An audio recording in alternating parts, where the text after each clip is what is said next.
Welcome everyone to Fundamentals of Kabbalah and Chassidut. Tonight we are going to be finishing our series on Maaseh Bereishit. We are going to continue learning from Tractate Chagiga. We're on page 12b, and we're really going to deal with two issues here. One is a fairly long description of the seven heavens. We are going to do our best to understand this very, very allegorical, mystical, mysterious discussion of the seven heavens. And then at the end, a part of the Gemara that discusses how large is the universe? How large are all of these heavens? Meaning spatially, how far do they reach? So those are the two subjects that we will be dealing with. When we do the seven heavens, I'm going to do it in the following way. I'm going to go through what I'll call just a simple textual understanding. And then we are going to try to go deeper into what is this telling us. There's no doubt when we start here that it is full of symbolism, allegory, metaphor, and people have been trying to understand the depths of what is being given over here. We will also do our best. So again, we're on 12b, and we start like this. That Rabbi Yehuda says, Shnei Raki'in hen, there are two heavens. How do we know this?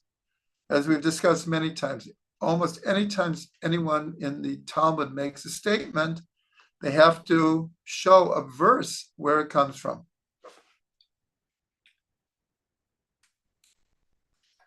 So his verse is, Hein laHashem Elokecha hashemayim u'shmei hashemayim. That to you, God, your God is heaven and the heaven of heavens.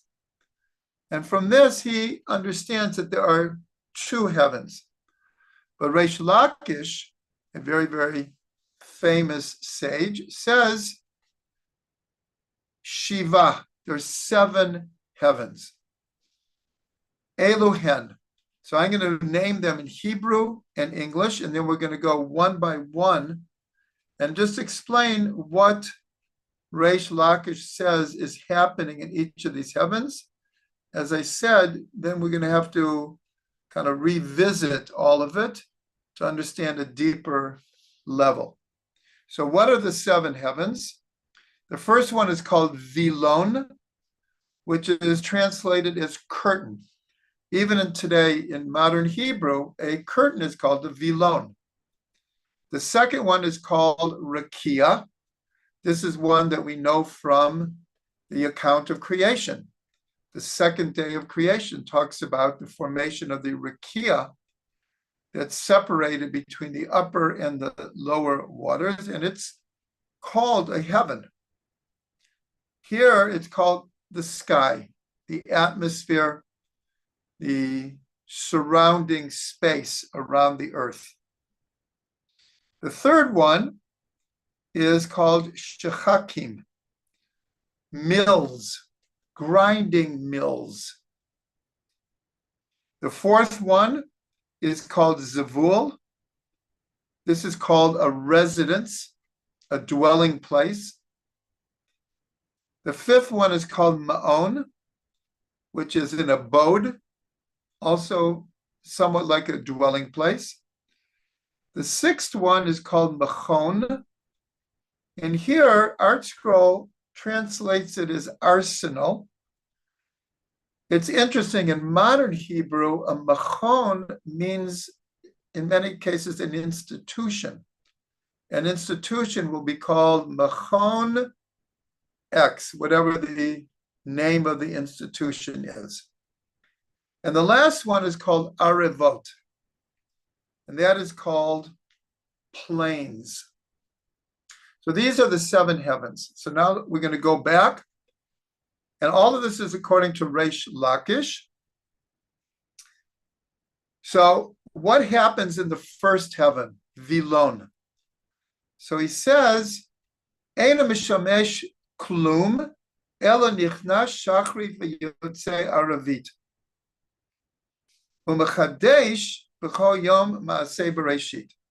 So here he says that it has no purpose other than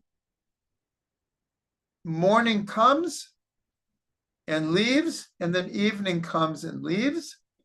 But significantly said, this is a verse we've discussed many times, and we say it twice in our morning prayers, U'mechadesh b'chol yom ma'aseh Bereishit. That in this first heaven is where the works of creation are renewed every day. So here he's explaining, this sounds very much like a physical atmosphere around the earth, where day comes and then evening comes and time is renewed. That is what the first heaven does or accomplishes. And again, just because of time, each one then brings a verse showing that this word vilon, or any of the other words, is connected to a verse. The second is called Rakia. The second heaven is called Rakia. Again, we know this from the second day of creation. So what is going on in that heaven? So he says, Shabo chama ulevana kochavim umazalot kavuin. That this is where the sun and the moon and the stars and planets and the constellations are fixed in their rotations. So the first two heavens sound very physical, and it makes sense. In other words, there's an area close to the earth, and then there's, call it outer space, but a limited, meaning it's the solar system and perhaps our galaxy, the Milky Way. Those are the first two heavens. But now what happens, all the other heavens are no longer discussing anything in a physical fashion. They're all spiritual ideas going on in these different heavens.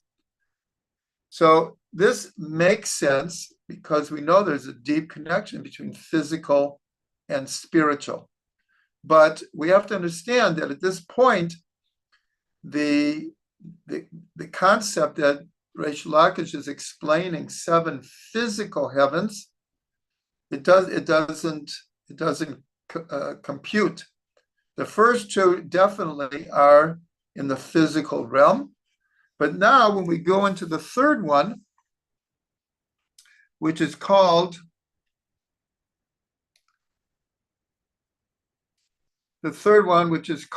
shechakim, grinding. So Reish Lakish says, what is going on in this heaven? Shabo rechayim omdot v'tochanot man l'tzadikim. In this heaven, there are grinding stones, which are grinding the manna for the tzadikim, for the righteous. We only know of the manna in the 40 years in the desert, and it was a fairly mysterious object, this food from heaven, the manna. When we came into Eretz Yisrael, it ceased. Nonetheless, he is saying that there's still this reality of manna being ground for the tzaddikim. So we can understand what perhaps it's talking about here is that in this heaven is where God is preparing sustenance. Here it says for the tzaddikim, but we could also understand it in general, like we say in the Ashrei, Poteach et yadecha umazbiya l'kol charatzon. We appeal to God to open up your hand and sustain all living. So here in this third heaven, which we're now making a transition from some type of a physical description of these heavens to a more spiritual. So manna is being ground for the tzaddikim. The fourth heaven is called Zavul. And Reish Lakish says, what is happening in this heaven? This is the fourth heaven. Shabo Yerushalayim uBeit HaMikdash uMizbeach. This is what's called the higher Jerusalem, the Jerusalem Shel Mala. This is a concept very fundamental, that Jerusalem, the physical Jerusalem, has a counterpart in the upper worlds called Yerushalayim Shel Mala. And this is very connected to the idea. This is just an example of what happens down here is connected to what happens up there. Here it's only talking about the Beit HaMikdash and Yerushalayim and the Mizbeach, the altar, but the wider application is the idea of how physical and spiritual are connected. And what is happening in this world is a reflection of what's happening in the upper worlds.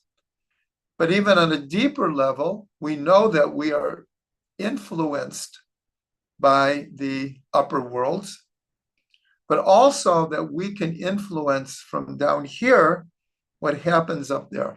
This is a very important concept in Kabbalah. This is the basis of our prayers, that we can affect some kind of change or influence on the upper worlds that will then be reflected down here. So that's the fourth world.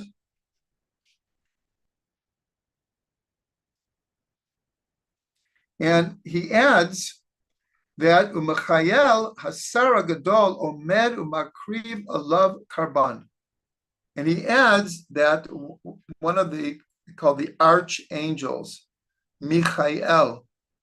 So he is like the high priest, and he stands and he brings offerings on the altar. This has many, many, many different possibilities of meaning. But here we have, we're going up a ladder. You begin with two more physical heavens, and then we get to perhaps sustenance, and then we get to Yerushalayim Shel Mala, the upper Yerushalayim. The fifth heaven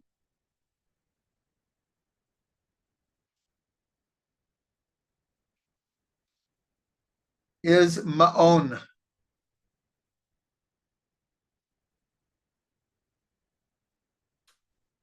Just 1 second.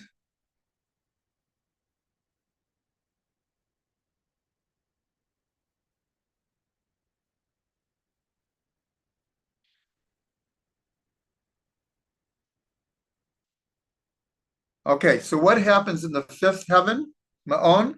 Shabo kitot shel malachei hasharet she'omrot shira belayla. This is the abode because that's what ma'on is translated as, the abode, the dwelling place of angels, but a certain type of angel. Angels that sing praises to God at night. So the question is, why only at night? And so the Gemara explains, Chashot b'yom mipnei kvodan shel Yisrael. They are silent during the day out of respect for Israel. For Israel is praising God during the day. And so the angels, we praise God at night also. But these angels, now there are many, many, many types of angels. We discussed this in Maseh Merkavah. These angels only sing at night out of respect for Israel.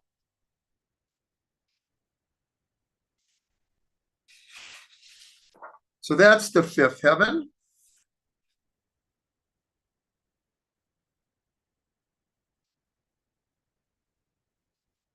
And as I said, I'm just, because of time restraints, I'm not reading the verses, but each one of these, a verse is brought that shows that one of the different ways that we refer to heaven are one of these different heavens. Each one has a support that Zavul is discussed as being a heaven in Ma'on, and now Machon. Now this one, in a certain way, is the hardest to understand. What is happening this is the sixth heaven. It's a very, very high heaven here. So it says, Shabo otzrot sheleg v'otzrot barad.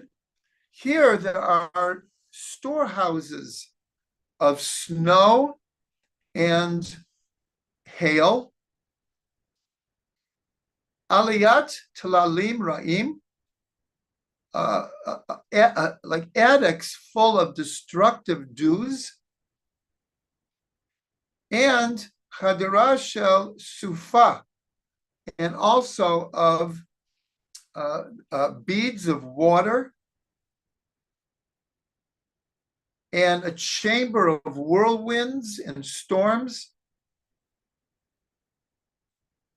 And the doors of all of these storehouses are fire.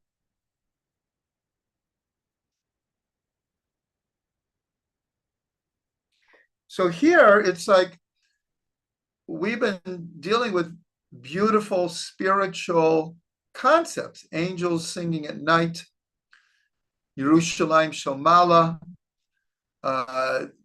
sustenance, the manna for the tzaddikim. All of a sudden, it sounded like there's all these not so positive storehouses in this heaven. And so the Gemara asks, it's a little bit surprising. But what they ask is, are these things in heaven? These things are on earth. We don't have snow in heaven. We don't have whirlwinds in heaven, or at least the way we. So the Gemara is asking, what is going on here? So they say, and as a proof that these things are happening on earth, they bring from the 148th Psalm, which says, Tananim v'kol tehomot, Ruach Sarah, Eshav Arad, Shelev v'kitor, Ruach Sarah, Aseh Devaro. That from the earth they praise God, sea giants and all the watery depths, fire and hail, snow and vapor, stormy winds, all fulfill the words of God. So the Gemara is trying to say, we don't really understand. These things are on earth. Why is a description of these same things in heaven? So Rabbi Yehuda says, in the name of Rav, David bikesha lehen rachamim v'haridan la'aretz. That David HaMelech, he requested compassion, and he was able to draw these things down to earth. Now you have a question like, what's so great about that? What's so great about drawing whirlwinds and snow and hail and destructive winds into this world? So Amar Lefanav, so David HaMelech says, Rabbanu Sha'olam, Lo el chafetz rasha ata, lo yigurcha ra. David HaMelech says, Master of the world, you are not a God who desires wickedness, evil. Evil does not dwell with you. Tzadik ata Hashem, Hashem, you are righteous. Lo yagur b'megurecha ra. And evil things shall not be allowed in your dwelling. So, as I said, this is the hardest one to understand, really, what's going on here. I'll say now, perhaps in the review also, we have a verse that we have used many, many times. Zelu madzeh asa Elokim. This against this, God has made. Meaning, measure for measure. For every action, there's an equal and opposite action. The first letter of the Torah is a big bet. Opposites. The idea that everything in this world appears that there's a balance between everything.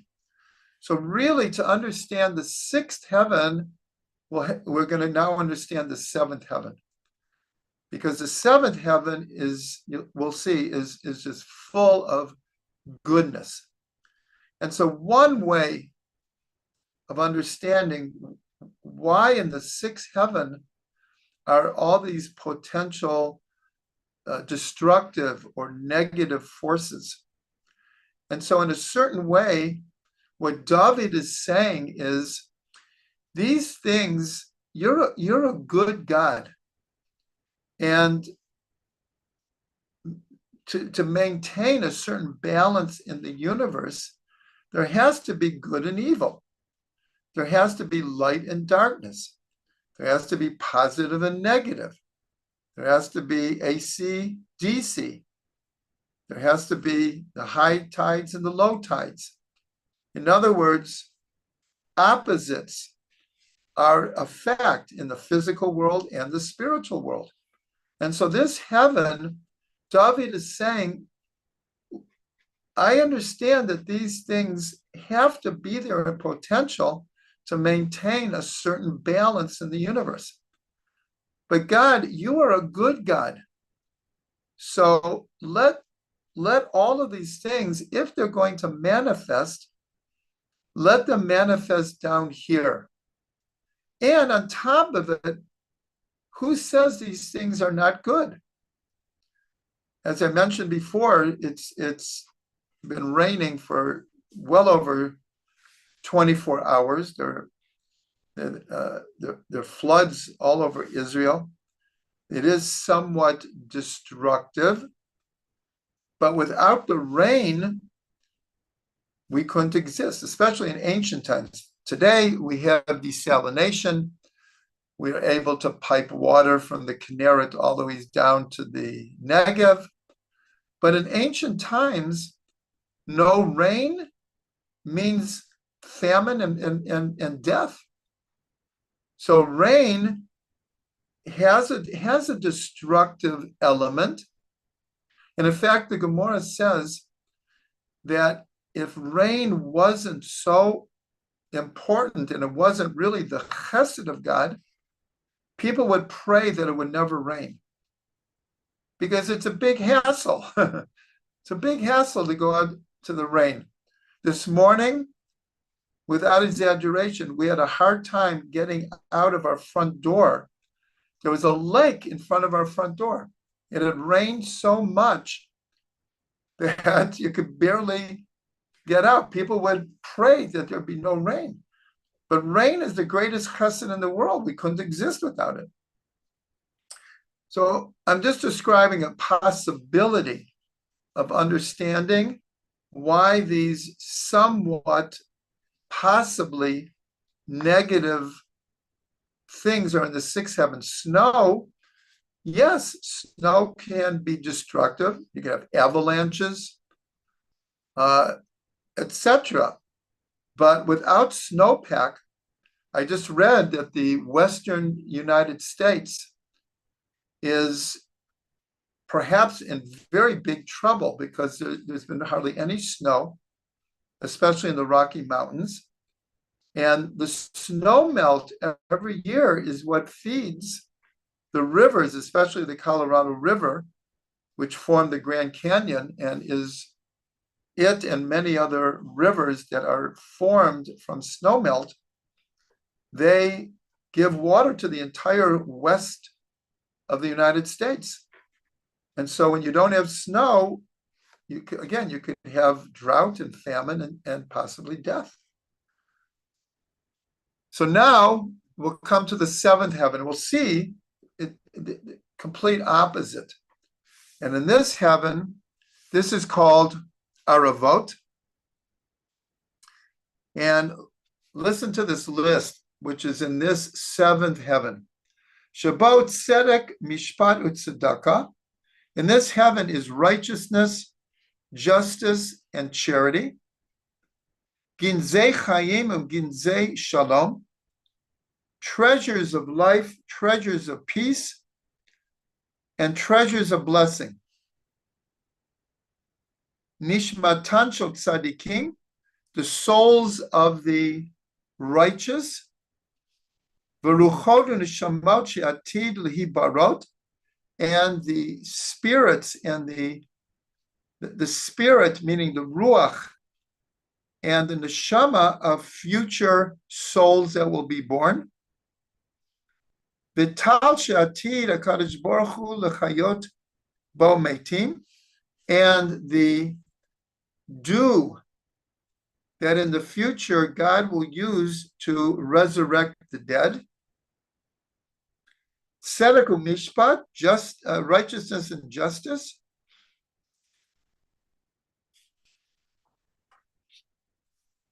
And again, now they just bring verses for all of these concepts that we just said. Verse for each one, for bracha, for chayim, for souls, for justice, for charity. Each one has its verse.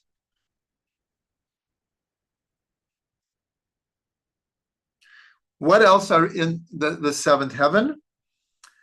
The Ofanim, Seraphim, and Chayot HaKodesh. And we're going to see the significance of this. These are the angels that are mentioned in Maseh Merkavah. And we're going to see a connection to this. But in this heaven is where we had angels in the fifth heaven. They're a lower type of angel. But in the seventh heaven are the Ofanim, the Seraphim, the Chayot HaKodesh, and it says the Kisei HaKavod, the throne of glory, Melech El Chai Ram V'Nisa Shochein Alehem. And God, the King, the living God, rests his presence upon them. Shneamar Salu L'Rochev Ba'aravot Be'Yah Shemo. As it says, he who rides upon the plains with his name Yud and Hey.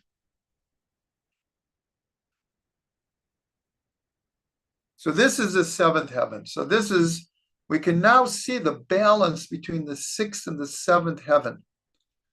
Because everything that is happening down here in the earthly plane has its counterpart in the upper plane.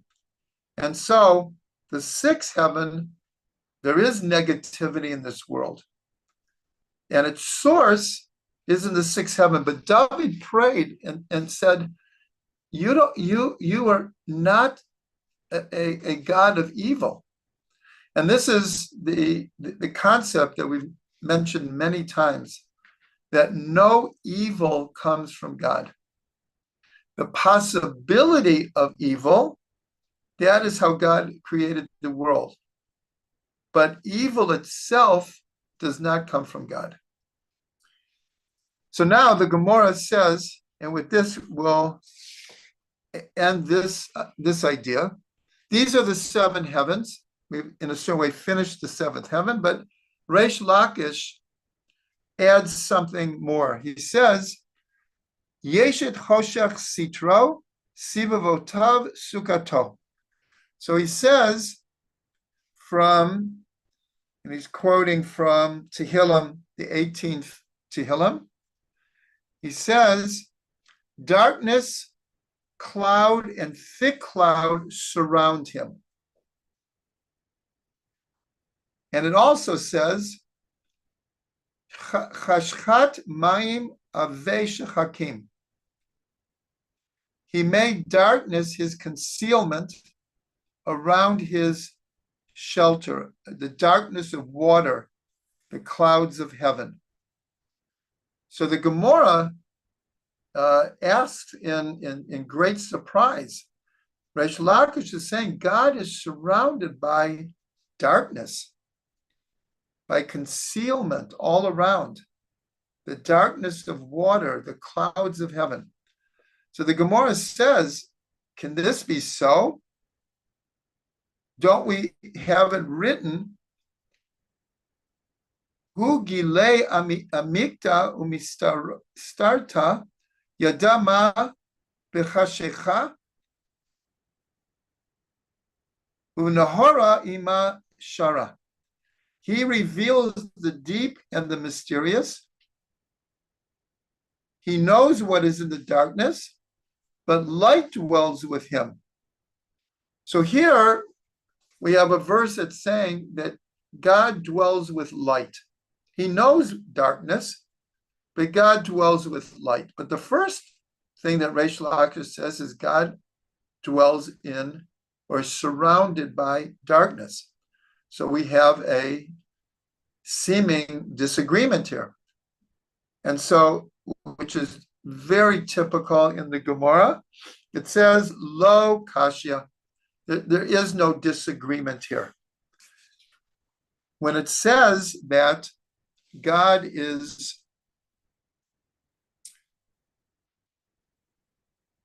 surrounded by, one second. When it says that God is surrounded with darkness, this is, as it were, in the outside chambers. But God in the inner chambers is surrounded with light. So that's how they answer this. They answer that it's not a disagreement. There is the aspect of darkness, and there is the aspect of light. But it's also explained that a verse, which I'm not finding right this minute, but it's a verse that we brought from Tehillim that says, to you, God, the darkness is like light. Darkness shines like light. When we talk about darkness and light, we have our concept from the physical finite world. But in heaven, dark and light, in God's perspective, is the same thing. Dark is shining just like the light. And in fact, in Kabbalah, there's this concept that there's a certain level of darkness that we're talking about that shines even greater than the light. And now We have finished Reish Lakish's description of the seven heavens, but we have another opinion. Amar Rav Acha bar Yaakov. He says, Od raki achad yesh lamala meroshei chayot. So he says, remember, in the seventh heaven were the Ophanim, the Seraphim, and the Chayot HaKodesh. And so he says, there's really one more heaven above the heads of the Chayot. How do we know this? This is going back to Maseh Merkavah. Because in Ezekiel, it says, Al Roshei HaChaya Rakia Ke'ein HaKerach HaNorah. So it says in the, I believe the 20, one second. In the 22nd verse of the first chapter of Ezekiel, it says that there was a likeness of a heaven above the heads of the Chaya, like the color of the awesome ice. So he says this is talking about an eighth heaven. Now this, in a certain way, makes sense because there's always this relationship between 7 and 1 above 7, 8. 7 always represents a full cycle, and 8 always represents 1 beyond nature, 1 above the natural cycles of 7. But then the Gemara says like this. It says, Ad kan yesh lecha reshut ledaber. It says, up to this point, a person has the right to speak, to contemplate. Mikan ve'elach ein lecha reshut. But from this point onwards, a person does not have permission. What is this referring to? If you remember in the Mishnah, which is all of this Gemara is based on the Mishnah, it says that a person should not delve into what is above and what is below, what is before and what is after. And paradoxically, we see, nonetheless, that is exactly what we've been doing. First of all, we looked at what are the pillars that the earth stands on. In other words, what is below the earth? We came up with many different opinions, but we spent a substantial time discussing this. And now we're just going over the 3 different opinions. There's 2 heavens, there's 7 heavens, and there's 8 heavens. There's really no disagreement here. There's no disagreement, especially about the 2 heavens, because it's discussed that the first 2 heavens, that is heaven, and the next 5 are the heavens of the heavens, the more spiritual. So here it's saying, this is like the end of the discussion of the 7 heavens, and it's saying, this we had permission to discuss, but from this point on, we don't go there. How do we know this? Because it's written in the Sefer Ben Sira. The Sefer Ben Sira is one of the books of the Apocrypha that it was not included in the 24 books of the Tanakh. Nonetheless, it is quoted in the Gemara, it's quoted in the Zohar, but for various reasons it wasn't included. So what does it say there? B'mufla mimcha lo tidrosh. That which is beyond your comprehension, don't try to inquire. Ube mevuchasa mimcha al tachor. And that which is hidden from you, do not probe. Because, like we were warned in the Mishnah, you can go to a certain place of questioning, of investigation. But beyond that, there are no really easy answers. And many people get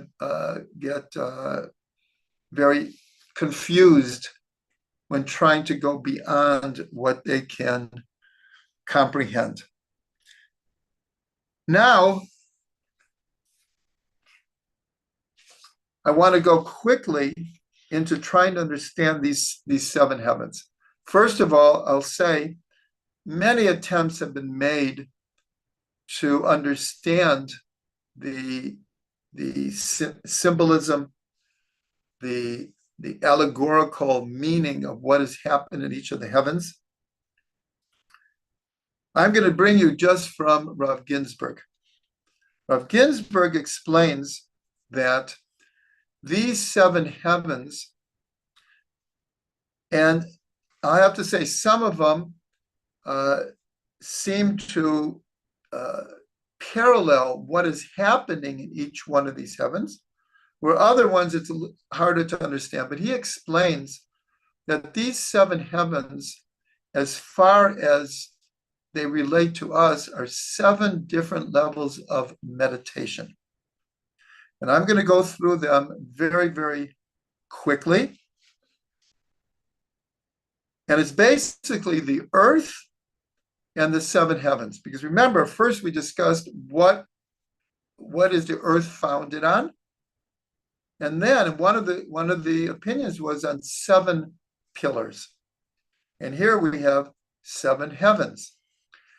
So it's explained that the earth and the seven heavens relate to the Sefirot from below to above. So Eretz is Malchut, because we're going from below to above.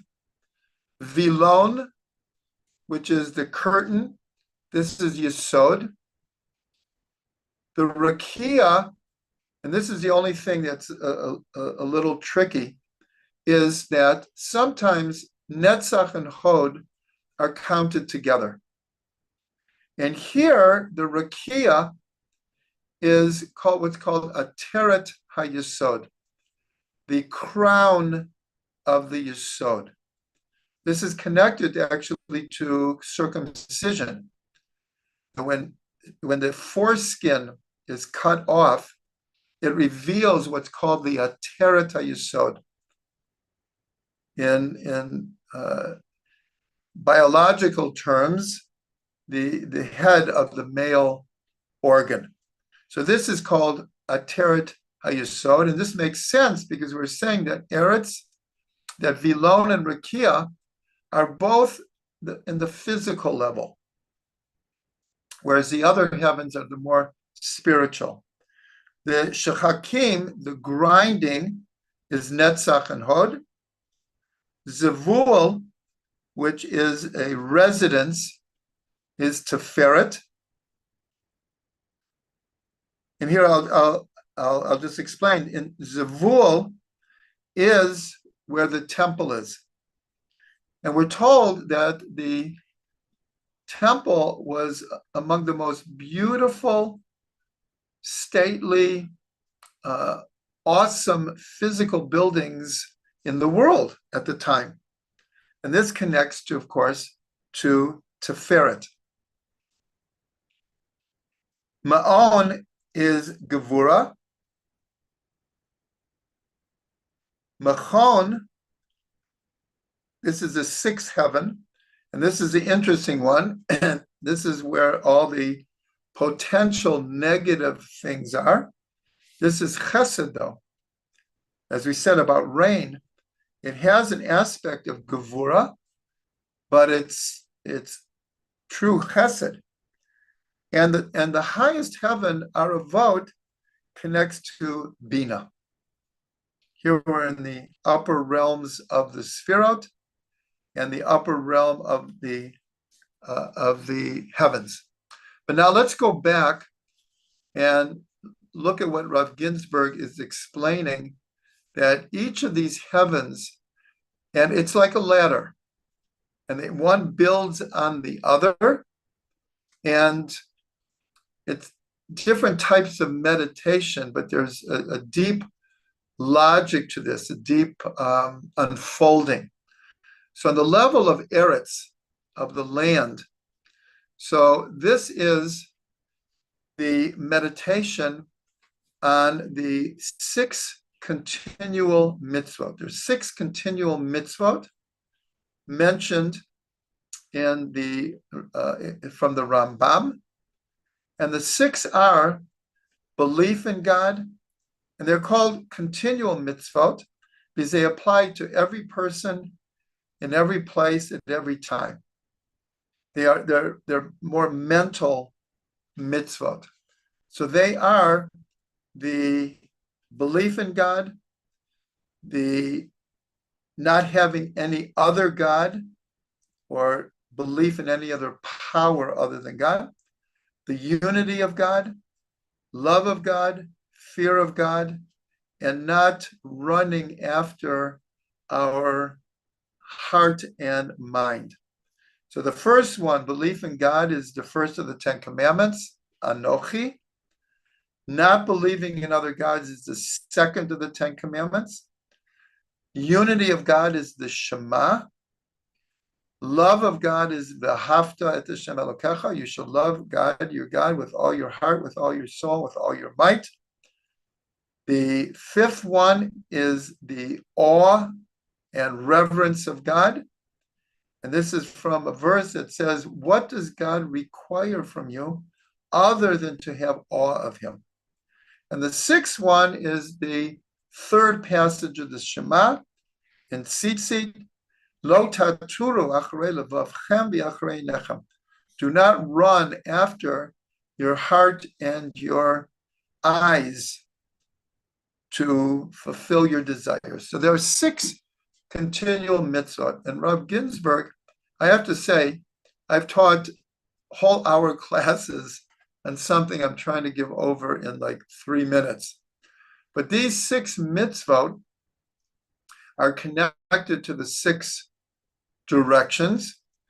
And we imagine that we're in the middle and we're creating around ourselves a divine space.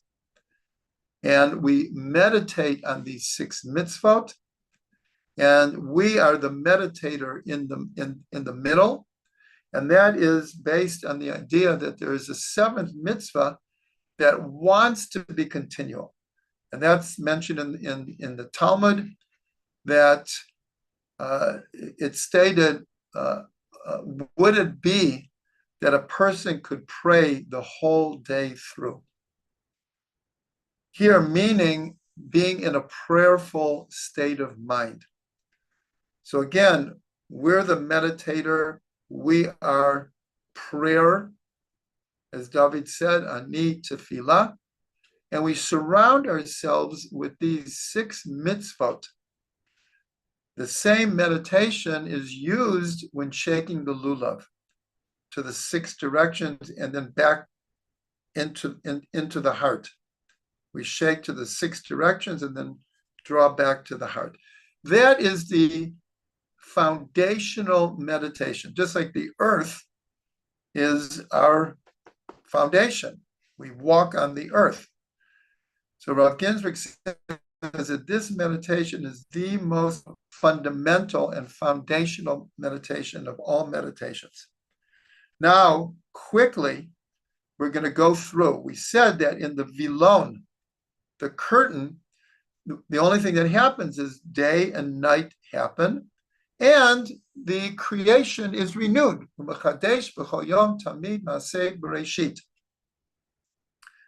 So this is the meditation, to meditate on the constant renewal of creation.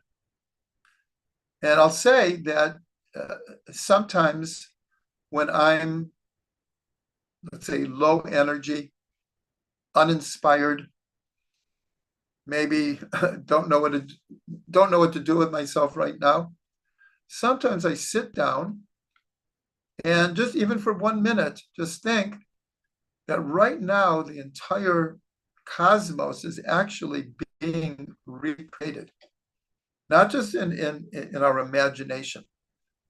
Something we've discussed, that particles are coming in and out of creation for a billionth of a second in every atom, everywhere.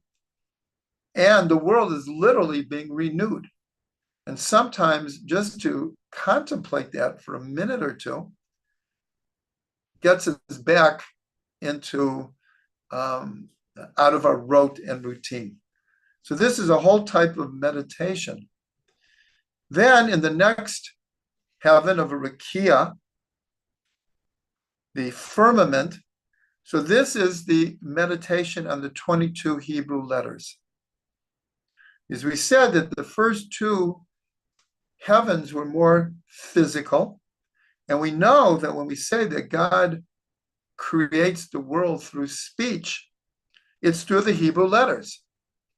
So we begin with this meditation of the renewal of creation, but the renewal of creation is happening through the Hebrew letters.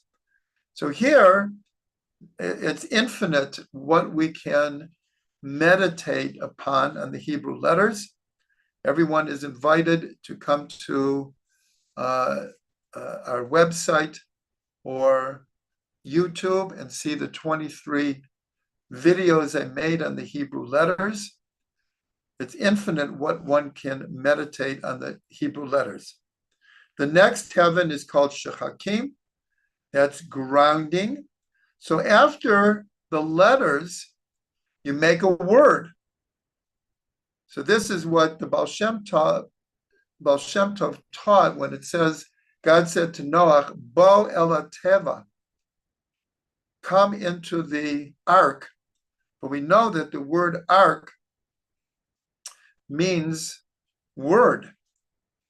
So here we begin in Rakia to meditate on the letters, and then there's meditating on words. Letters themselves are the building blocks, but you have to put the blocks together to build a building. So that is meditating on words. The next heaven is Zevul, residence. And this is what's called Chochmat HaTziruf. Once you have words, then you can start permuting the words to get deeper meanings. So if everyone is following, there's a tremendous spiritual logic to this. Maseh Bereishit, the renewal of creation, the Hebrew letters, the words, and now the permutations of words. The next one is Ma'on, and this is called Sod HaChashmal. This is something that we discussed at great length in Maaseh Merkavah, this mysterious word Chashmal, which means silence and speech simultaneously. But the idea here is, and we also discuss this in Maaseh Merkavah, that when you do permutations of words, many times you get opposites.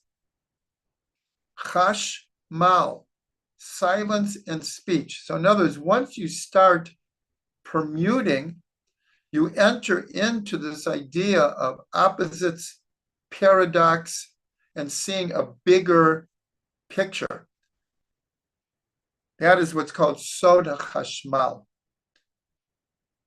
And of course, these are all types and levels of meditation. And then in the sixth one,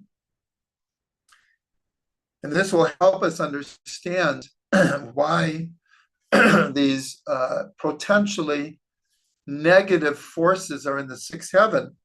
This meditation is called Yediyat Hashem, knowing God's names. Now that we've meditated on letters and words and permutations and the paradoxes and opposites and correspondences that we can now make, now we're ready to begin to understand the names of God, which of course are based on letters and they are words. But this is connected very, very much to the call it the mystery of the sixth heaven and the balance, because here it corresponds to chesed. Remember, we're going up the ladder of the sfirot, but there's a lot of gevura, seemingly. And so this is the secret of, it's actually this week's parsha. The first verse of this week's parsha, God speaks to Moshe, and he speaks as Yud-K Vav-K, and says, Ani Elokim. So the question is, well, if you're Elokim, why is Yud-K Vav-K introducing the idea that I am Elokim? So that is this verse that we've discussed many times with the whole story of Eliyahu Navi on Har Carmel, where he proves to the people who the real God is by bringing fire down from heaven. And the people exclaim, Hashem, Yud-K Vav-K, Hu Ha-Elokim. Hashem, Hu Ha-Elokim. So it's a very deep understanding of the sixth heaven.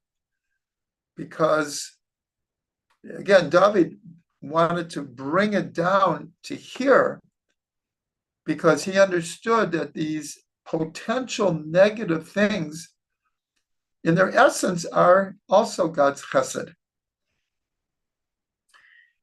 And the last heaven is the meditation on Maaseh Merkavah. Now, we've discussed in both series, Maaseh Merkavah and Maaseh Bereishit, of the synergy between these two mystical types of learning. One is on creation, one is on the vision of Ezekiel, but we've seen over and over and over again the correspondence between the two.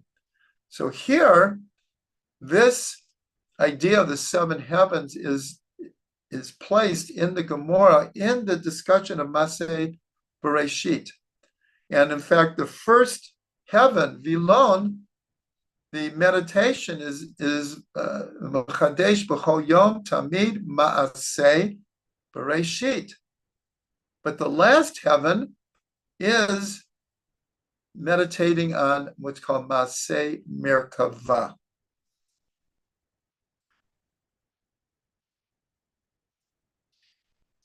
And now,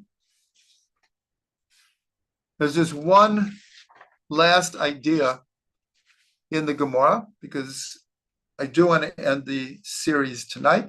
So hopefully give me another few minutes here. It's a very, very fascinating idea.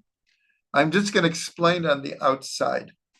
And so what happens is that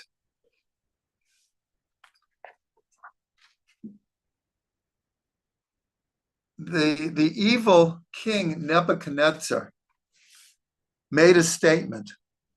It says, Albamte av adameh le'elyon. So Nebuchadnezzar, he's the one who destroyed the first temple. He brought Israel into exile. And he says, I will ascend over the tops of the clouds. I will liken myself to the Most High. He thought of himself as a God, and he is going to elevate himself and to equate himself with the Creator. What's interesting about this, I have to say an aside, that the words that he says, Adameh le'elyon, is actually used, it's turned around and used in a positive way. Here, he's speaking from total ego. He was an egomaniac, in fact. But the idea is, I will liken myself to God. If you look at the word I will liken, it's the word Adam. Adameh le'elyon. And this is in Kabbalah and Hasidut, this is the idea that the divine soul is an actual part of God above, that there is a resemblance. But the Gemara answers like this. This is what they say. This person who is a grandson of the wicked Nimrod. Nimrod is the one who built the Tower of Babel and wanted to do war with God. He wanted to build a tower and fight against God. And so the Gemara says this evil person thinks that he is going to be able to rise above all of these heavens to where God is. So the Gemara asks, how long does a person live? So it brings a verse that a person, the average in our day is 70 years, and if they're strong, 80 years. Now, many people are living to their 90s, their hundreds, but this is a verse, Shivim Shana ve'im begevura shmonim Shana.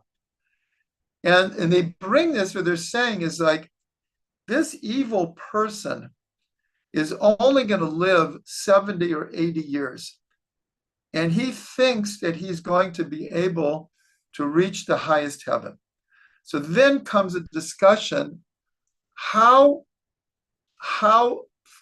far is it between each heaven? And just in short, they say that it's a 500-year journey between one heaven and another heaven, and that each heaven itself is a 500-year journey.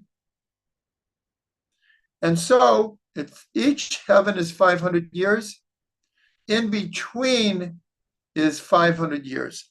So you have all of these, the Art Scroll attempts to make these calculations. How far can you walk in one day?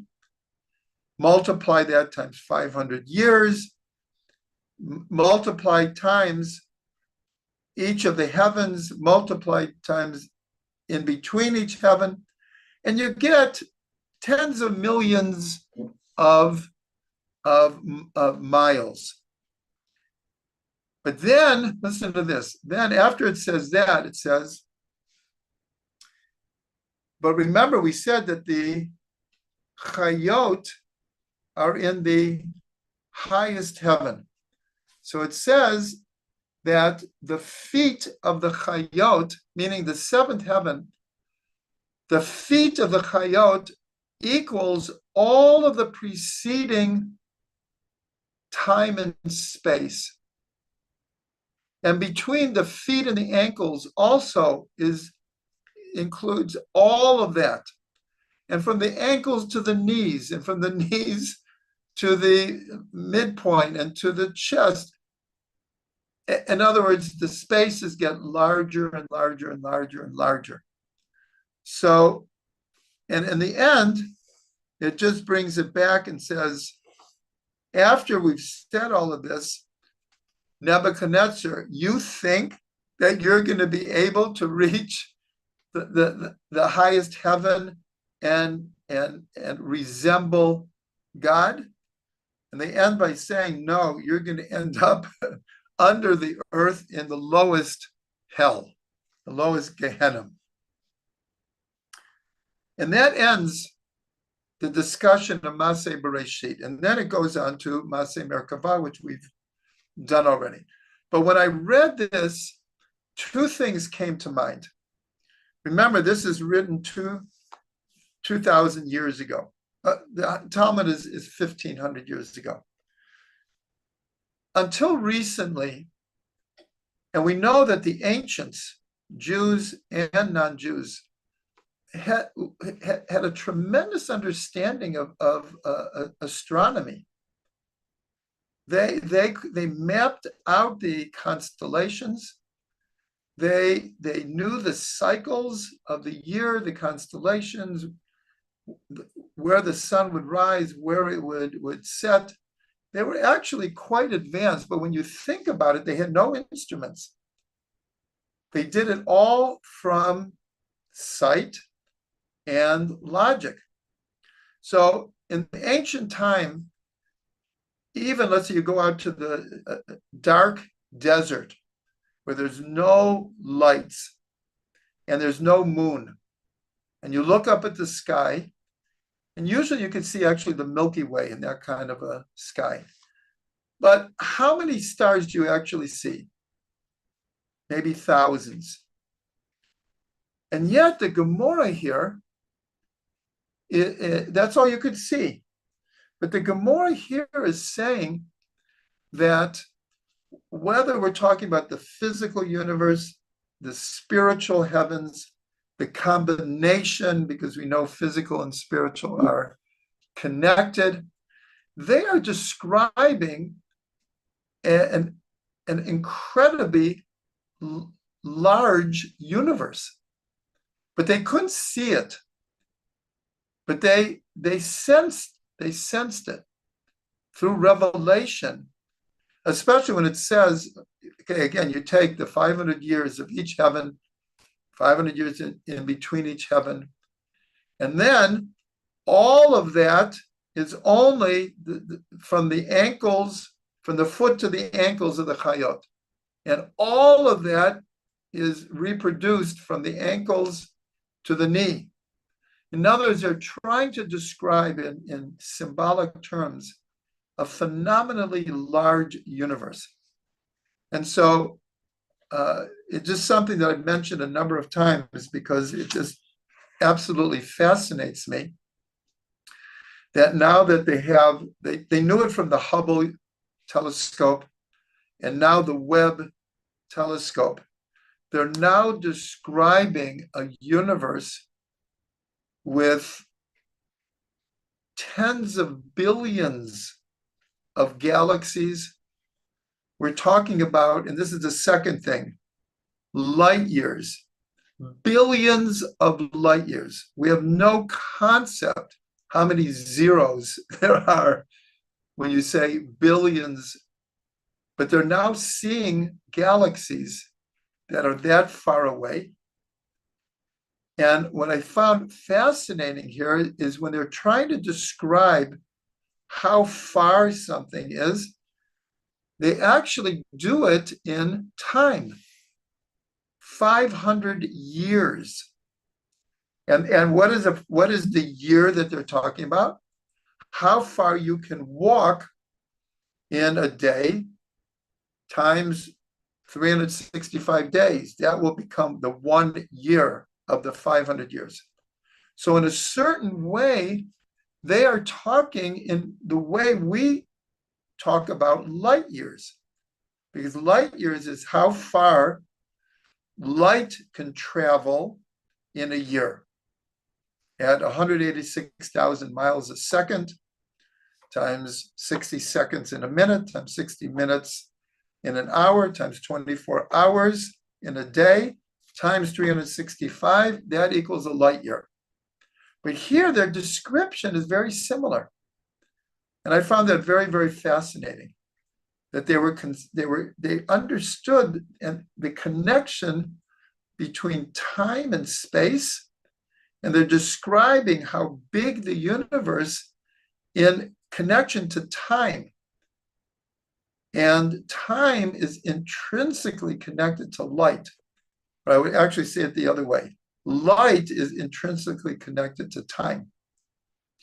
So this is the end of the discussion in the Talmud of Masei Bereishit.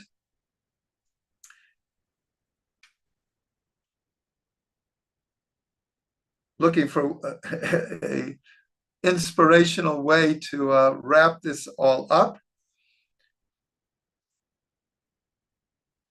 I said it before, they say at a certain point, you do not have permission to seek out. But as we saw, they discussed a lot. 7 heavens, a universe of almost infinite proportions, though it ultimately is finite. That is the amazing thing. No matter how big we think of our universe, our cosmos, in relation to Hashem, it's finite. It is limited. It has boundaries.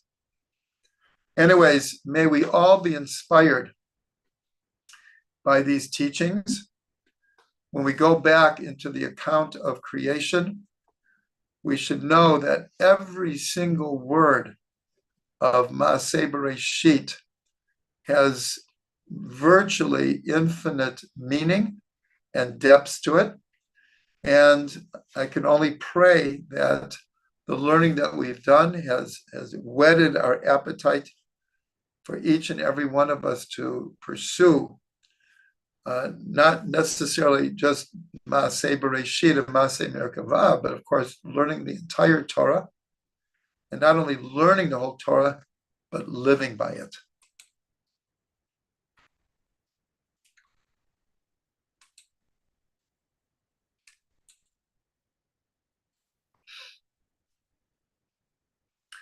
Chaim, everyone. Baruch atah Adonai Eloheinu melech haolam shehakol nהיה b'dbaro.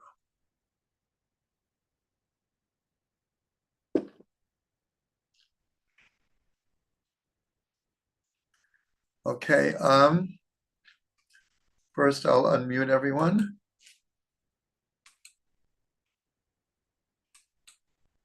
Okay, people are unmuted.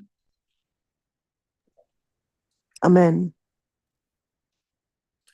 And 1 second. Okay, I'm opening the chats. And okay. Wait, what's happening here? Okay. I'm having a hard time seeing the chats. Okay, I'll do my best. Okay, David says a theory of 7 types of light. And David goes through the 4. Wait, let me just say, Dennis, are you going to be here to the end of the class? I will try, but I have to go pick up Ruma. And then okay, if not, I just wanted to wish you a safe trip, a inspired trip, and we look forward to your return. Thanks. It's been a great course, and I appreciate everything you've done and everybody else, new friends. Okay. Dennis is off to India today, so I was wishing him a good trip. Okay, back to David's chat here. Vilon, light of God revealed in time. 2, Rakia, light of the heavenly bodies and constellations. Shechakim, light of the, okay, so it's in small here. I'm not. It's light word. of the word of God. There's something in the way here.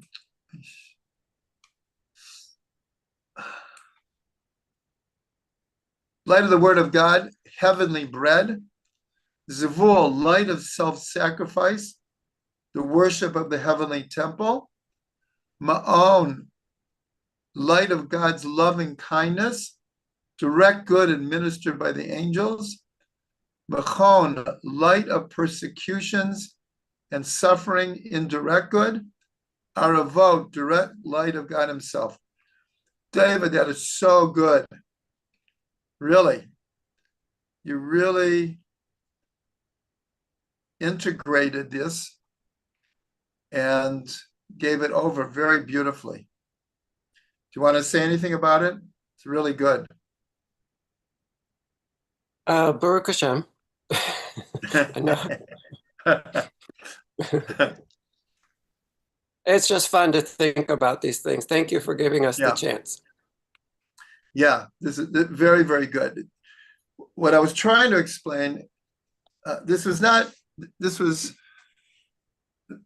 easy. I have to say, I've been preparing off and on for this for weeks to try to explain these ideas in a limited amount of time is not easy. But like I said, there's scores of different attempts to understand the progression, not only what happens in each of these heavens symbolically, but even on a deeper level. And that's what you did, David.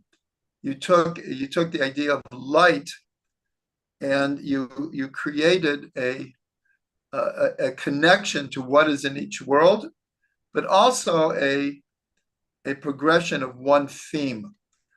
So you really integrated the basic idea of these seven heavens. Okay, Brenda says, thank you for such a good series and today's conclusion. My question concerns the connection between the heavens and meditation. I'm looking at your new book, The Spirit of Meditation. I do not see any obvious to me references to meditating in this way in the book, but I may have missed it. No, you didn't miss it. I did not include this in the book. I probably should have, but I didn't. But I would love to know what the practical application of these classes are that you want us to carry forward, that we learn in order to do. There is an entire chapter beginning on page 350 in your book about meditating on the Hebrew letters. Part 4 of the book is a broad section concerning meditating on the spirit in the letters. I'm just trying to connect the heavens more concretely to meditation, making it a solid practice in times of upheaval. Thank you. For Rachel W., Rabbi referenced their website, the trugmans.com. So Rachel, that's the website. I'm sure we'll get to your chat. It's it's the trugmans.com. As simple as that. So going back to what Brenda's asking, which is probably the most important question, what to do with all of this. So that's why I did bring Rav Ginsburg's explanation here, because it's presenting really 8 different types of meditation. Each one kind of builds on the other, and each one takes a long time to master and needs a lot of learning in order to do it. The only one that doesn't need any textual learning is to meditate on recreation, on just kind of sitting within the presence of God and feeling this idea of how creation is being renewed all the time. All the other meditations need a certain amount of study. For example, the 6 mitzvot, continual mitzvot, I've included in probably 5 or 6 of my books. It's in the Magen David book. It's in the Seasons of the Soul book, Orchard of Delights, Sphirot and Meditation, 70 Faces. So I do try to explain this particular meditation. It is very fundamental and very, very important. The 6 continual mitzvot and how to use it. So hopefully some of you have some of these books. If not, you should. But you'll find this meditation in these books, and that's how you can learn how to do it. Meditating on the letters, again, you have Rav Ginsburg's book, The Hebrew Letters, and you have my 23 videos that explain all of the letters, and from that you can meditate. Now, okay, I won't say more on that. Coming into the word, so these are the words of the Torah. By learning the Rashi, by learning the Balaturim, by learning the Ramban, we come to understand what do the words of the Torah mean. We're not looking at the English translation or the German translation or the Spanish translation. We're looking at the actual words of the Torah and have to understand them. The Hirsch commentary focuses very much on understanding the words. He was not a Kabbalist. He was not a Chassid. He was not a mystic. But he understood, if you want to understand the Torah, you have to understand what does each word actually mean? What is the root of the word? This leads a person to a type of meditation on words. For example, on one's own name. If one has a Hebrew name, then one meditates on the name, and that gets us in touch with our very essence. Then the wisdom of permuting words. So again, every 3-letter root can be permuted in 6 different ways. And by doing that, and then knowing what the permutations mean, then all of a sudden you have a construct, a larger meaning, but then you meditate on that. So this I've explained many times that for better or for worse, I have always had a very, very hard time just sitting in a state of meditation and just in breathing and saying a mantra and all of that. I do practice that on a limited scale, but all of these meditations that I'm mentioning is how I meditate. I meditate on the Hebrew letters, on the words, on the permutations. And that takes me to a very, very, very deep meditative place. And Rabbi, then we have this, yes? Please go ahead. I thought you were finished, please. No. So I'm almost done. And then, of course, we have the names of God. And these are so important to understand because we have many names of God. If you look in the Sphira and Meditation book, it aligns the different names of God with the Sphirot. And understanding what each of the names means becomes a means of meditating on it. So, Brenda, that's how I'm trying to answer your question, is to take these ideas and actually meditate on them.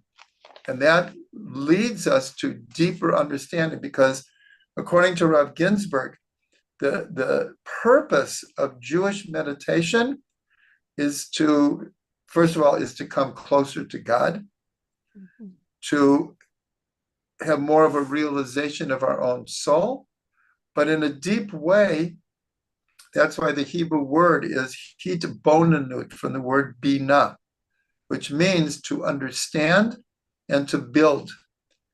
And so the purpose of all of these meditations is to build new understanding of the Torah, of God, of the world, of ourselves, through meditating on the letters, the words, the permutations, I didn't mention the gematrias. Mhm. All of these things are the means of meditation. And with that, I finish. Oh, Rabbi, I thank you for that. And it really helps me to drill down. It's such a broad and deep course, this one. And it was kind of hard for me, especially when you brought in the heavens today. And I was trying to make that more concrete, but you just did it. But there's a couple things this reminds me of in your explanation. And one is your book, 70 Faces. And I Uh-huh. never thought of it today, but I wonder how that book would toggle in terms of additional learning with the Shifra and meditation. I never thought of it until your explanation. But for me, I think I need to revisit that. It also reminds me, Rabbi, you can help me with the word prayer and song. They both have the same gematria, but you're talking about, and I'm the same way. I'm a wiggle wart. I always have been. So it's very hard for me. I try and sometimes succeed, but setting just to do meditation is hard. But living your life meditatively in the times we find ourselves in right here before Mashiach with the upheaval that I mentioned, that seems pivotal. That seems like to me, in looking over the weeks that we've gone through the course, that's what I really want. I want that ability to say, King David said, I am prayer, that I'm Mhm. prayer. And so to say I am in that state where calm resides no matter what the storms are doing outside, or if there's a pond outside my front step, or whatever that Mhm. challenge is today. But is that a good analogy to make? I mean, is prayer and meditation that They're close? synonymous. They're Okay. synonymous. Okay, because Absolutely. I think Uh, that's where I need to head in my brain. And also, I really think 70 Faces, I haven't visited it for quite some time, and I'm hearing what you're saying, and that seems like a good match for me to go back and visit. yeah, absolutely. Because, like, for example, of the 70 faces, 20, 21 of them are uh, involved with numbers. And so a type of meditation, very simply, is if you have a word that that equals a certain number, and you have another word or two words, then that becomes the meditation. In other words, what is the connection between this and that they both have the same number? That becomes the meditation. And same thing with many of the things in 70 Faces when I go through permutations. So if you do, and I've mentioned him before, the Rabbi Avram Abulafia. So he developed a whole type of meditation based on you take pen and paper and you start permuting words and you start concentrating on what are their connections. And you go deeper and deeper and deeper until he said you can reach prophetic experience. So again, these are just examples of how the text of the Torah is the means of Jewish meditation. Again, it's not, there are types of Jewish meditation which are simply sitting and breathing, relaxing, meditating on higher consciousness, all of these things, the levels of the soul, all of these things, these are very legitimate. And of course, they exist in other traditions as well. But specific Jewish meditation is involved with what we've been discussing tonight. Okay, Rabbi, Barak, oh, yeah. I just have this question. I want to know if this is legitimate, and it's all right to tell me it's not. But immediately I'm thinking about Isaac, and his gematria is 208, if I learned it Mhm. right. Yes. he isn't really seen after the Akita until he shows up meditating in the field. That's where we see him Mhm. again. But Mhm. his name is only one numeral, and I think there's a term for that. Is it Imkolel? It's plus or minus one. Help me, Yeah, Rabbi. with the Okay. kollel, yeah, Okay. Well, that's so close to um, the gematria for light. And when you sit correct. with that, it's just so interesting. And then Ephraim Palvanov brought up recently in a podcast that the sages said that um, the light of Mashiach ben Joseph was forged when Joseph was thrown in the pit. And I want to tell you that just was like a lightning bolt. But I'm asking you, that's like you think about it in terms of that's just how your mind works and it goes. But you have those numbers. And then you have Shabbat, that's the inverse of the 207. There's Yes, so much yeah, light. But is that what you're talking about today? To just yes, go ahead and trail that down and look yes, at those? Okay, thank you. yes. That is the way of Jewish meditation. It's That beautiful. it becomes Beautiful. what's called a stream of consciousness, Yes, yes. and one thing leads to the other. And the idea is to have um, new understanding, hit It's beautiful. bonenu, bina, to have Thank new you. understanding, and but the idea is that that new understanding should bring us closer to God, Yes, to the Torah, to our purpose in this world. It's not just an intellectual yes. exercise. At the end, it all this is the whole thing of Rabbi Akiva went in peace and came out in peace. It Yes. all has to be connected to our actions in this world. Well, and that practicality, and you've done it for me in your answer, but you have these rather esoteric ideas, and you're right. It's like an intellectual gymnasium, but that doesn't do the world any good. We have to be able to bring it home, pack it up in Exactly. individual lunch boxes, and take it out to people and ourselves before we even go outside. But that really helped me, Rabbi, because I was kind of all over the place with what you wanted from us. So thank you so much. Okay. I'll just mention one other thing, and then I'm going to call on three people in a row. First, Bracha, then iPhone 298, and then Wendy. But just let me just finish this. Is that wait 1 second? I lost my train of thought.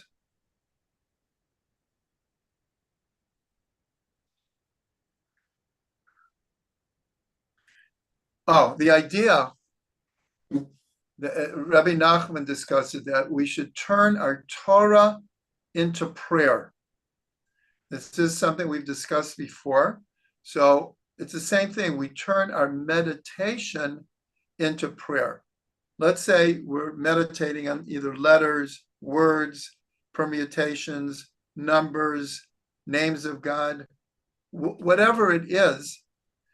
In the end, it can't stay just an intellectual exercise. We have to pray to manifest this these understandings in a way that it will make me a better person and make the world a better place. So prayer is indispensable as it's Just a minute. connected to meditation. No, I Okay, forgot what I wanted to bracha. write. No, I forgot what I wanted to write. Bracha, are you there?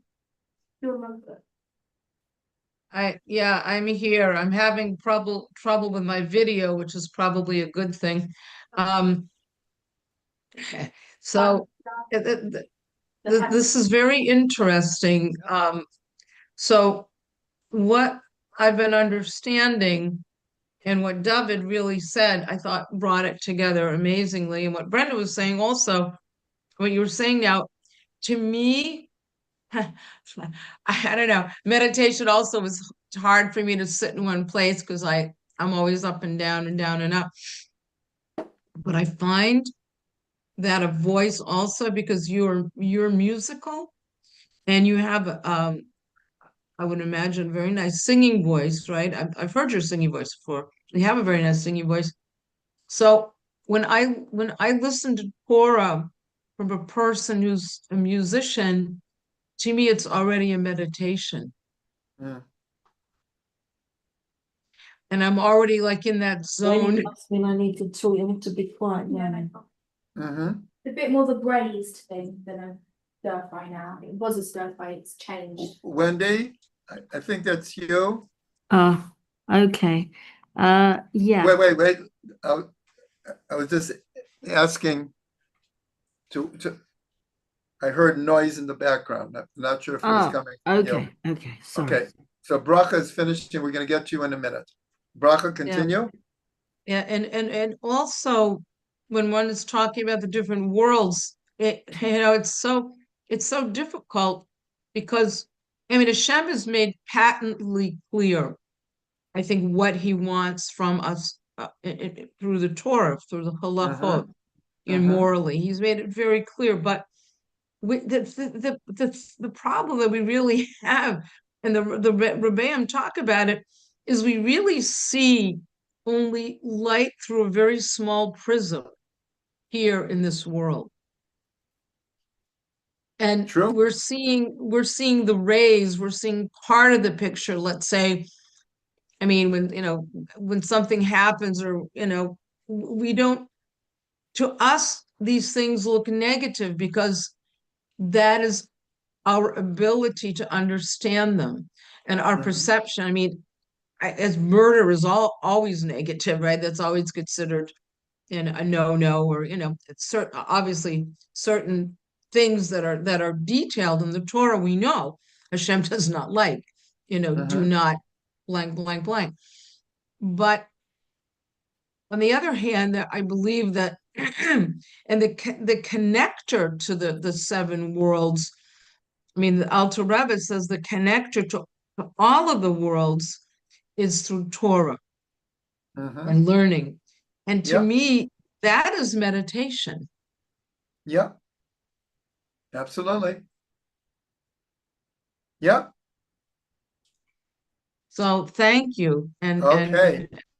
You got the essence. You got the essence. Okay. And many Thank you. years of Thank you, doing thank you, this. thank you. I should have mentioned it before. I don't want to, I'm going to leave it as a surprise, but we start a new series next week, and hopefully everyone will be here and will enjoy it. Okay, I'm not sure who iPhone 298 is. It's me, Rabbi. It's Jerry. Oh, okay. How are you? Thank God. Thank God. I got a quick practical question. If you Yeah. don't have time and you have to choose between meditation and saying the liturgy, what do you choose?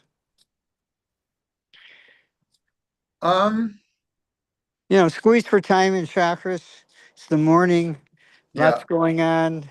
I can meditate, or I can just say the Ashrei and the Shemon Esrei and Ashrei and Yistabach, or you can sit down and meditate. Do you choose?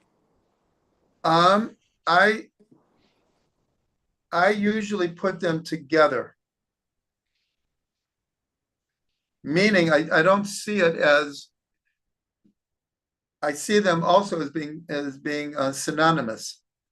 But I hear what you're saying. In other words, I would rephrase it. And many people have this question. Many people have this challenge.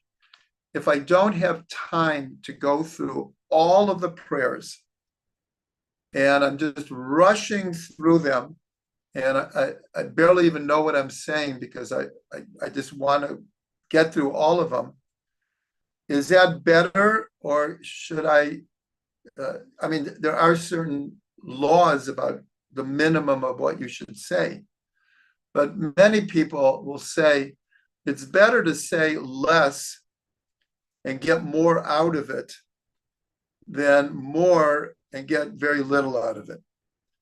So that's where the meditation could come in. In other words, if in between and you've chosen to do less, which gives you more time to concentrate, then you can unify the meditation within the prayer.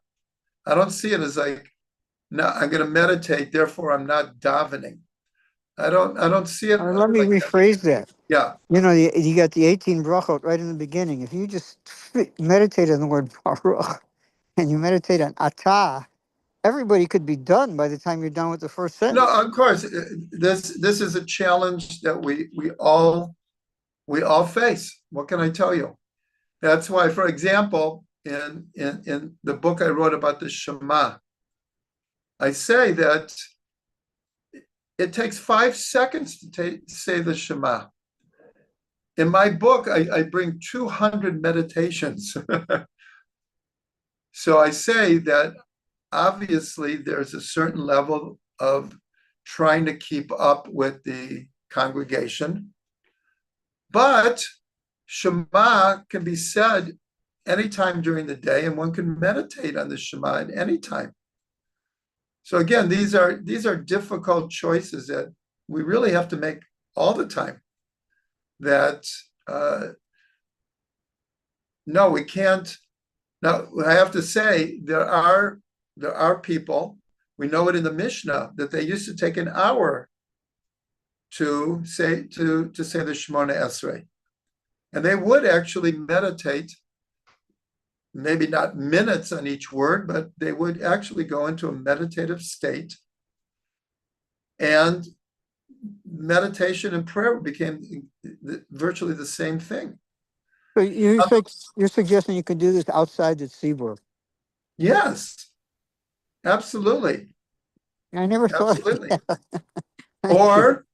Or let's say you daven with a minyan, and the minyan starts at 7:30.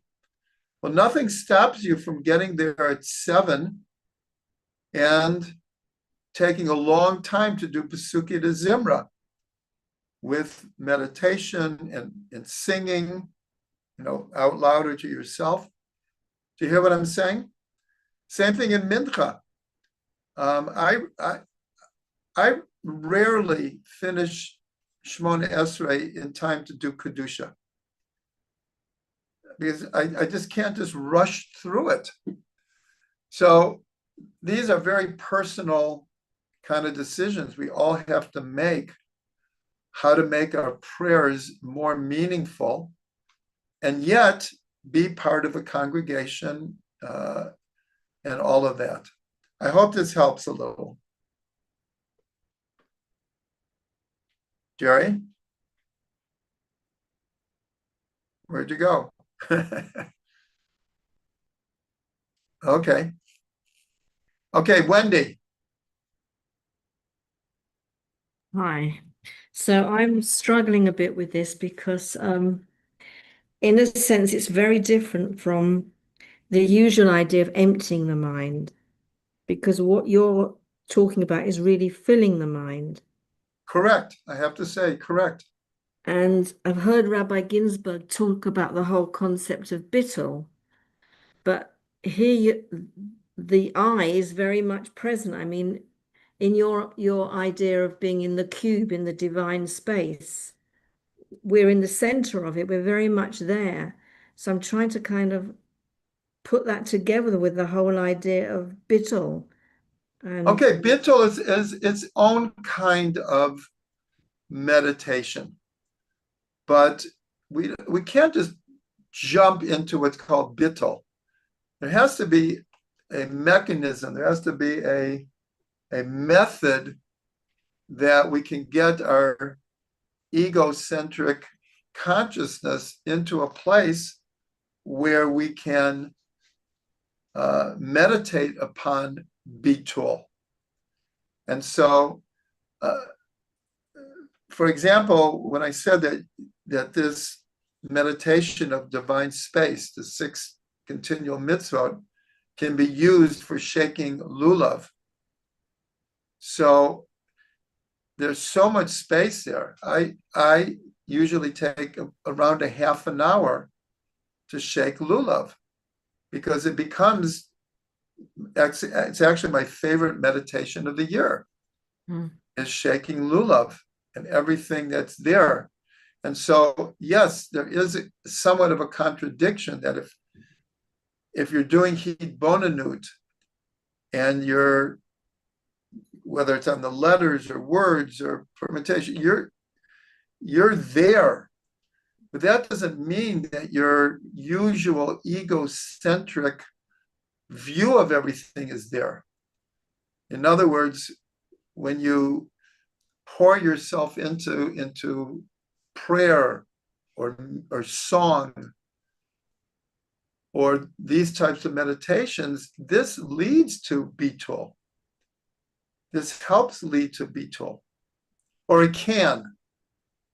It's not guaranteed, but there's a special type of meditation just on bitul, which is more the kind of sitting with in the presence of God, with breathing and all of that, and concentrating on the idea of getting beyond our usual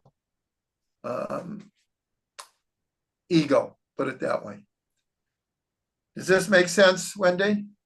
Yeah, it makes sense. It's just it's just a foreign idea, really, because it's a very intellectual exercise that you're describing, and you've got Yes, to, I have to say it is. yeah. It is, and that's why I always say that there are types of Jewish meditation that are very similar to Eastern meditation, but there is a particular type of Jewish meditation which is filling the mind. Mm. But when you fill the mind with holy things, just like davening, there's a certain level where davening can build ego or it can break down ego. If you go into a prayerful state of mind, that is how we get to bitul, Right, how we get right, to selflessness. right.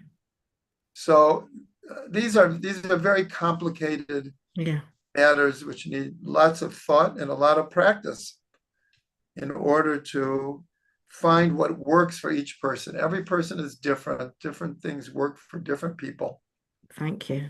So I hope we can all find those things that work the best for us. Okay, David, you have your hand up. Yeah, I hope this is an appropriate comment, but directly to Wendy. I think it's just a matter of order, right? In Eastern meditation, you're emptying to try to come to some kind of oneness, if I understand it correctly. I'm probably oversimplifying that. But in a Jewish type of meditation, you empty first in order to fill, and it has to go in that order because, and I use this word a lot, and the rabbi doesn't necessarily like it, but there's a dying that has to precede the new life. You can't have new life if you're hanging on to your old life.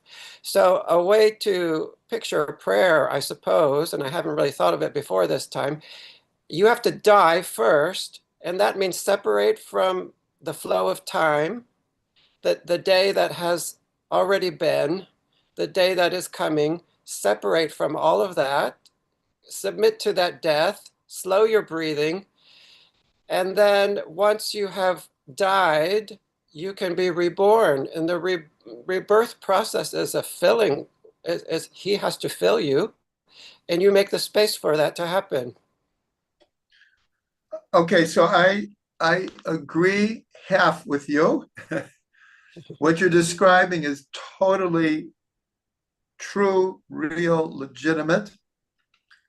But I have to say that there is a convert. In other words, first we enter in through silence, through bittul, through selflessness, and then we come to the more filling.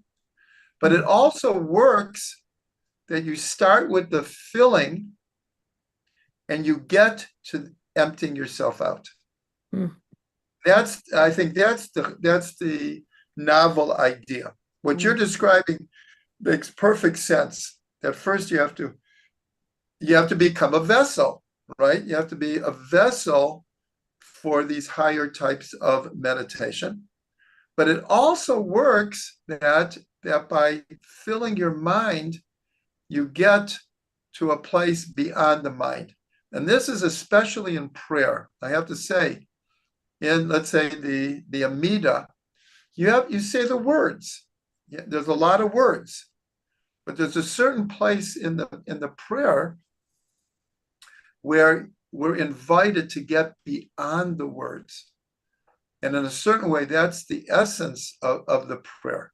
The words are very important, extremely important, but we also sometimes saying all the words prepares ourselves to get beyond the words. But again, what you're describing is totally true and real and everything. I'm just trying to add that you could see it the opposite way as well.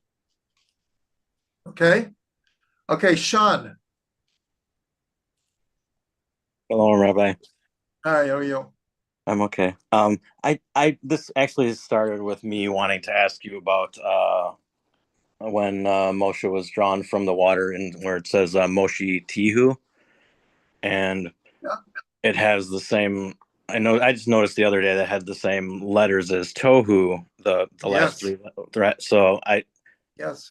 I kind of meant to ask you that way, but I'm seeing how it could be related also to kind of what you guys are talking about in terms of um, the meditative state and having this original kind of like the chaotic thoughts of the mind, or like the Nile almost, and having to pull Moshe, so to speak, pull the light, or pull the vessel, I should say, from this cloudy water, um, and that That's correct. Absolutely correct.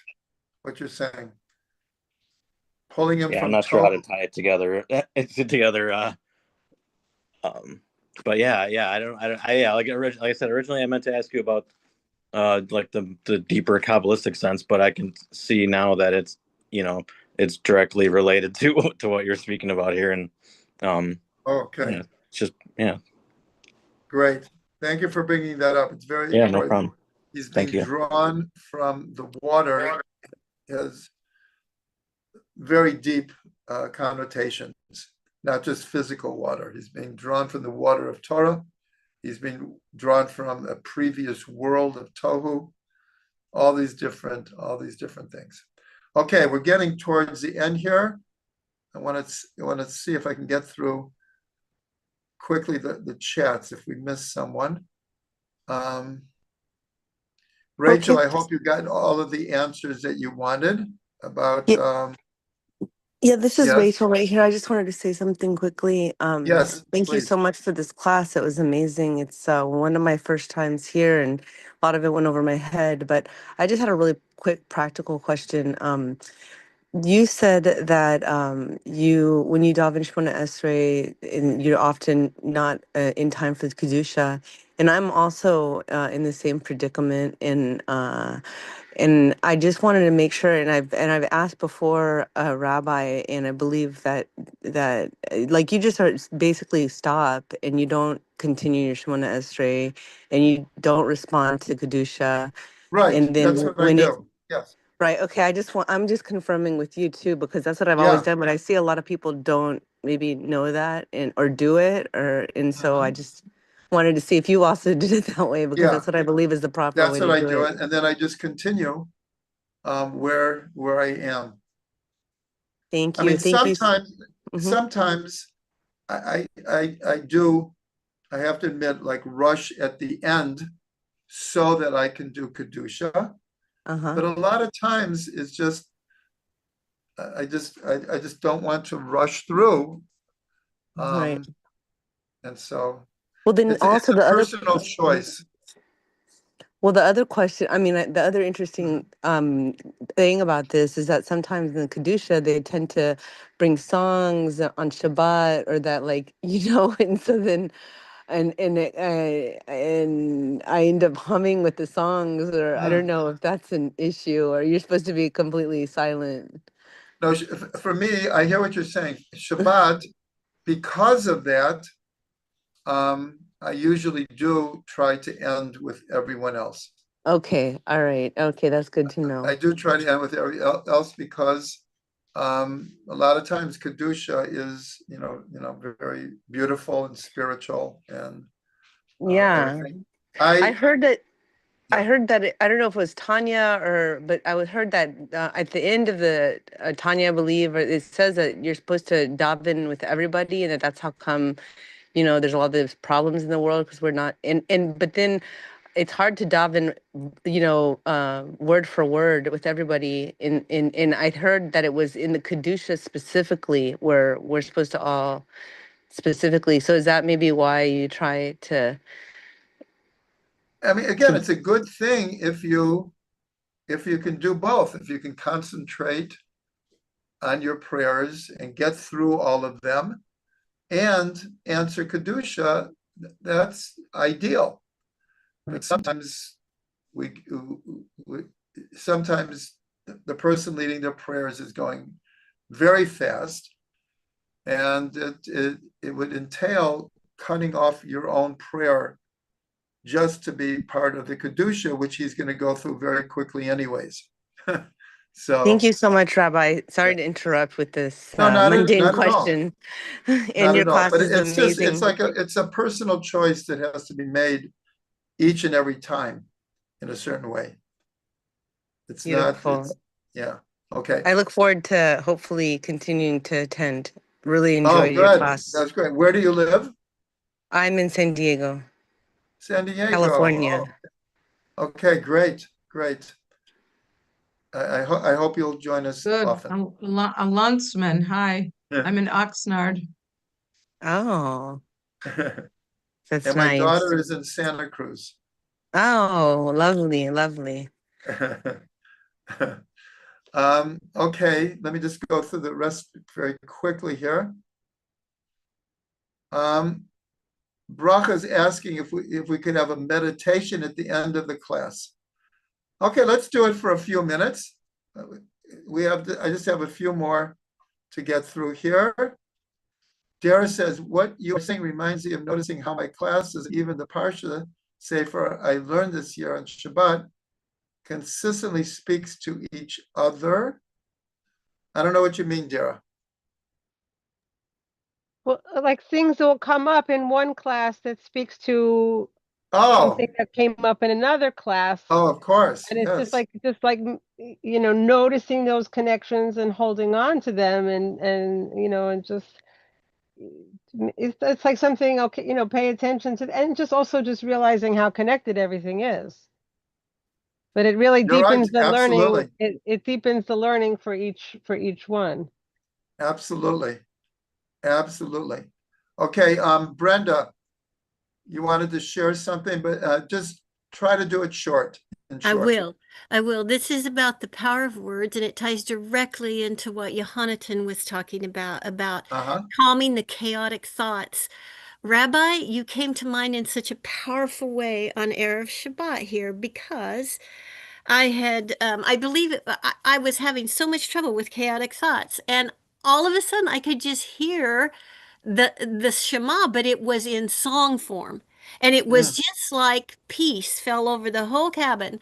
Well, then I opened up Israel 365 News after Shabbat. I can't remember. I believe it was on, it was recently, but in Jackson, Mississippi, God forbid, the synagogue burned. Now, Yeah. I'm not bringing that up to be a downer. Here's what I want to leave us with.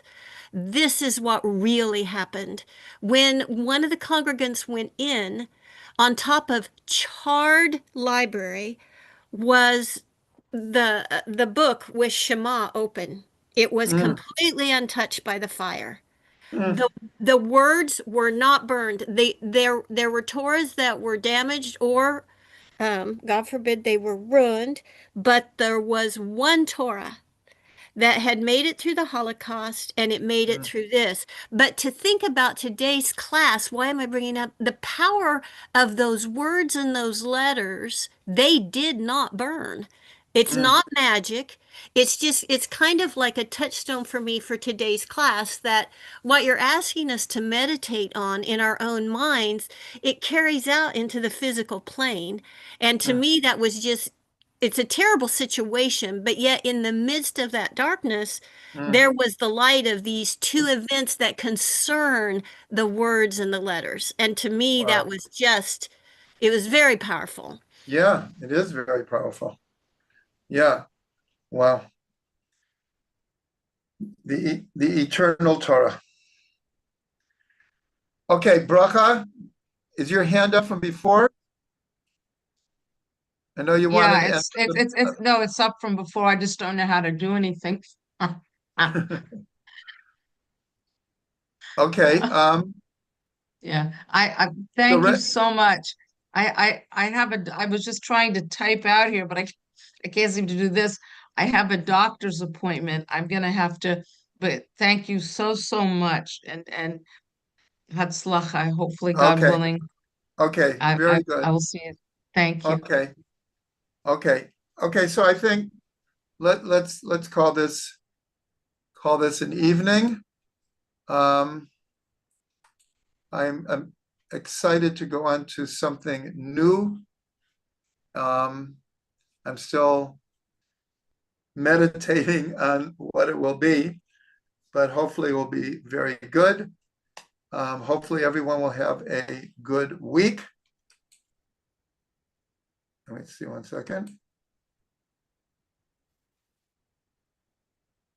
Oh, did I not record that? You know, I think I didn't record that. Ugh. Wait, you recorded I- the whole class and then you stopped recording at question time. Right, and I didn't re-record. That was my mistake. Okay, Are these somewhere to be reviewed again at a later time, or well, because today's usually, class is are you yeah? on our WhatsApp group? I don't know. I have a lot of WhatsApp, but if somebody drops a link in there, or if you could tell me how to join it, I can see. Okay, please write to me by email, and I'll have my office be in touch with you and get you on our WhatsApp. And Because your we email is share, on that website the Trugman's website. yeah, if you go there, you'll find our email. Write to us and just say, I'd like to be on your WhatsApp. Because we Perfect. share, usually, I realize this, I usually record the discussion group. And then we send out every week the class, the discussion group, and the chats for people to go over if they want, and people do. So, but that's only through our WhatsApp. So write to us and we'll get you on the WhatsApp, okay? Thank you. I'm doing it right now. Thank you, Rabbi? Rabbi Trugman. Yeah, yes. Rabbi, if she would go to Telegram, I just want to put in a plug. I know you all do WhatsApp a lot, but the Telegram, you Oh, can right, go back and you can get all the teachings. It's retrospective. right. So Okay, so that we'll is put you on both. that's great. Yeah, just so she knows. You're right, 100%. Thank you. Thank you. Thank you. Okay.